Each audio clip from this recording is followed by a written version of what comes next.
大家好，每一年的早春，这棵迷你春石斛彩虹之舞都会来跟我报春。它每一年都在早春开花，所以也有人叫它做报春花。还有一颗迷你的文心兰，都开了2朵。这棵 Rainbow Dance 彩虹之舞，它每一年开花，单花只有2个礼拜。不过它今年第一朵打开到现在，已经超过了20天了。开了20天，我现在看上去，它还没有想掉下的现象。它今年的花开得比较久，也开得比较大。我估计是因为我为它多做了一件事。它今年我看见它在长出花苞的时候，我就把它枝条上面的叶片都剪掉。过去的几年，它在开花的时候，枝条上面还有叶片的。但今年呢，我感觉反正它开完花以后呢，叶片也会掉光。那我呢就提前的把它的叶片都剪掉，因为它开完花以后呢，叶片也会掉光，所以在这个时候的叶片也不怎么好看，就干脆的提前的把它剪掉。我不肯听是不是这个原因，导致它今年开花的时间开得比较久。它现在第一朵打开，应该已经超过20天了。这棵石斛兰我用桃力拌水培已经栽种了，应该有3年多。它每一年开花，我都有跟它做视频的，从来都没有看见它有烂根啊，根长得非常的好。3年多，我都没有换过盆。在上面我就加了一层水苔，加水苔是因为我怕如果把它倒翻了，也不会桃粒洒满地。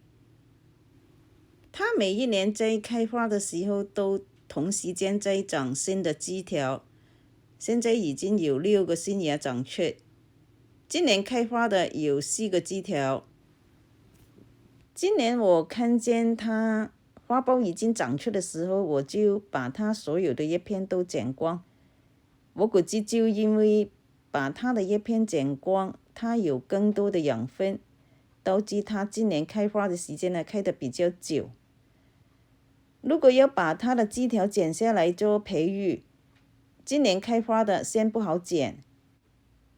要剪的剪它去年开过花的，今年没有花开的这个老枝条了，就可以剪下来做培育。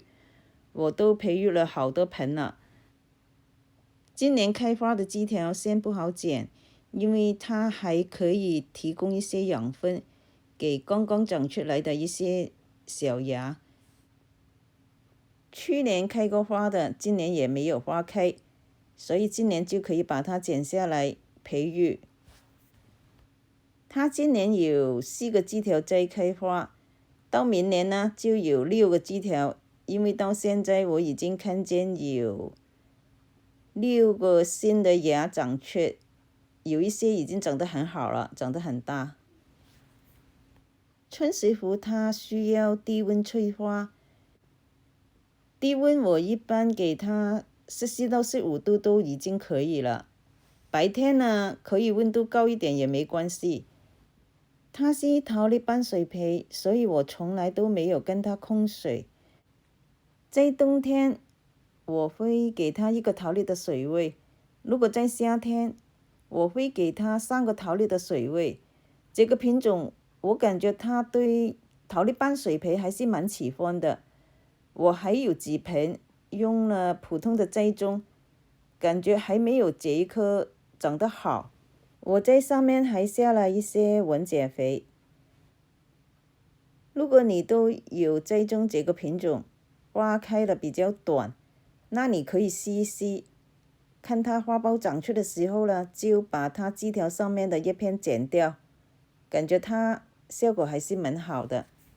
过去的几年，单花只开2个礼拜，今年我估计它可以开超过1个月了。刚才那棵春石斛就比过去的几年开得好。那面前这一棵迷你文心兰就比去年开得小。它是一棵原生的品种，它今年本来都长得比去年好，但花就开得比较小。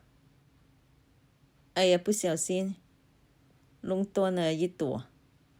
反正它都开得小，多开一朵小开一朵也没关系。它非常的好栽种，就靠一些水汽。它根都已经长到去下方，平时水干了我就从上面喷下去，没什么管理。它有一点点的香味，香味不浓。昨天有一位男友留言给我，他是这样说的：我的春石斛晚上没有低温催花，那我可不可以在晚上把它摆在冰箱里面？我没有这样做过啊，所以我不肯听。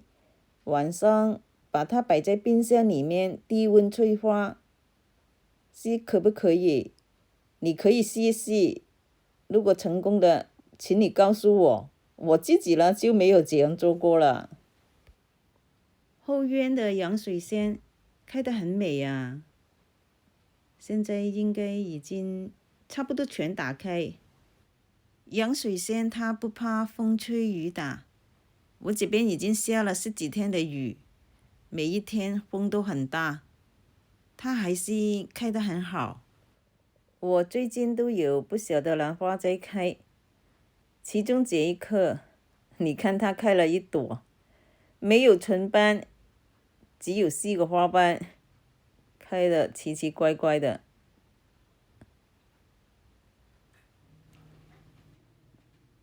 旁边的这一棵黑毛石斛长了2个花苞，它长得这么好，我以为它可以多长几个花苞。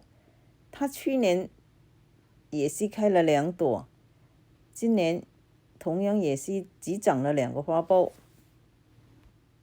好，今天就分享到这里，我们下期再见，拜拜。